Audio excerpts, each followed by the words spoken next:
What is up, ladies and gentlemen? CJ the Cheese DJ here, and we're back with another A to Z of Ark for you guys today. Today, guys, we're taking a look at the Chalice-Otherium. Now, these big horsey boys, they are a pain in the ass to tame. You can see one over there. These guys are very aggressive. If you get close to them, they will aggro on you and attack you, and they are very powerful. They generally spawn in packs, and you can find them pretty much on every map except for Aberration and Scorched Earth, I believe. So you do need to be careful when approaching these guys because they hit very hard. Now, in order to tame these guys up, you will need some beer. Now, you can make beer by getting a beer barrel first and combining, oh god, it's coming over here. By combining 40 thatch and 50 berries of any kind into the beer barrel. Over time, it will turn into beer liquid, and then to get the beer liquid, you need to get a water jar and chuck that in. Oh, we just drank the beer. And chuck that in with the beer liquid, and it will be put into this rather nice looking beer jar, which you can drink to get a buff for PvP. But this is the main way you will be using to tame the Chalice-Otheriums. You can do it with stimberries. I would not recommend it. You're going to be in for a crap long of a time. If you want to do it with stimberries, it's not worth it. These guys are a passive tame. Walk up to them, chuck it in the butt. Make sure you insert it up there real good, and you can see there it's a passive tame. You then have to wait. Now, you can generally leave these guys alone in an area if there's nothing too hostile around. Anything like raptors, carnos, anything like that will aggro on them and attack them. You can also kite them back to a trap and leave them and fly out of render distance and come back and they'll be de-aggroed. You can do that as well and passive tame them like that.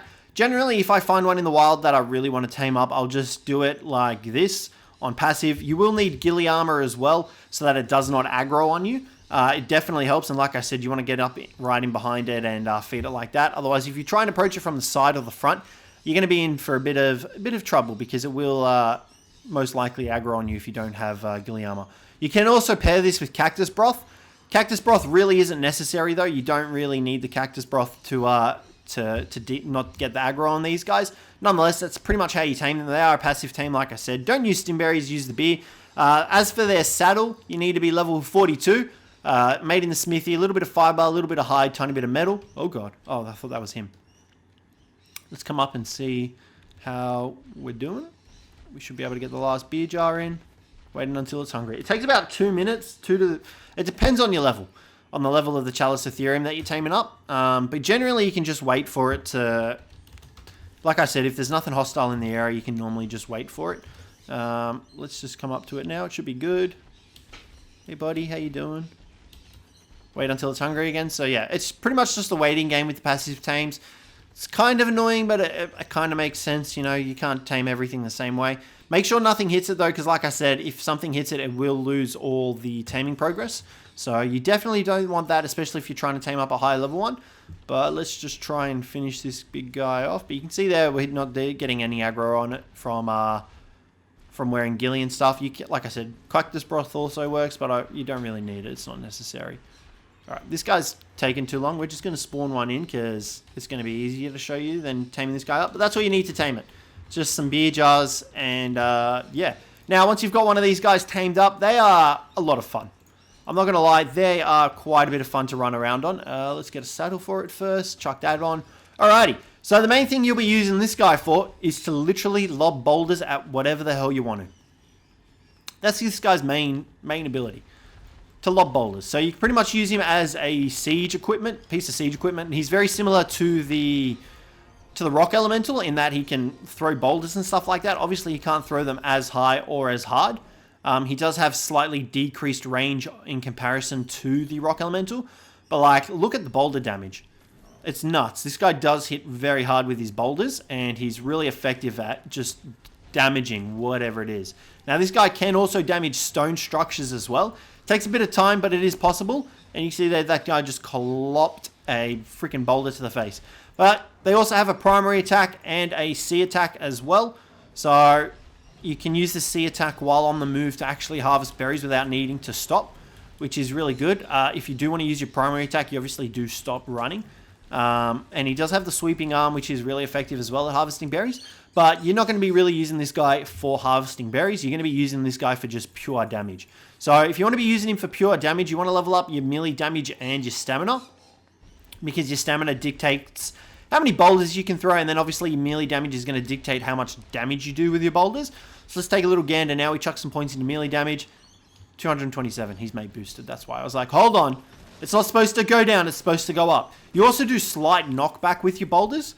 So you can easily go toe-to-toe with Rexes with this guy. Like, look at that. 339 with a boulder throw.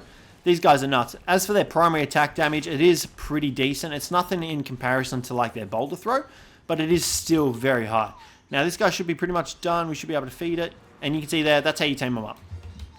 Now, another little ability for these guys is that they have a turret mode. And they can sit down. Very similar to the Megatheriums. You can have them sitting down. They look kind of cute. I'm not going to lie. That's kind of cute.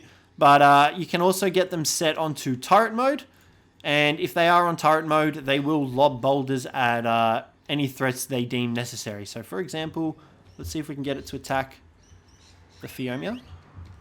Can you get the Phiomia, big guy?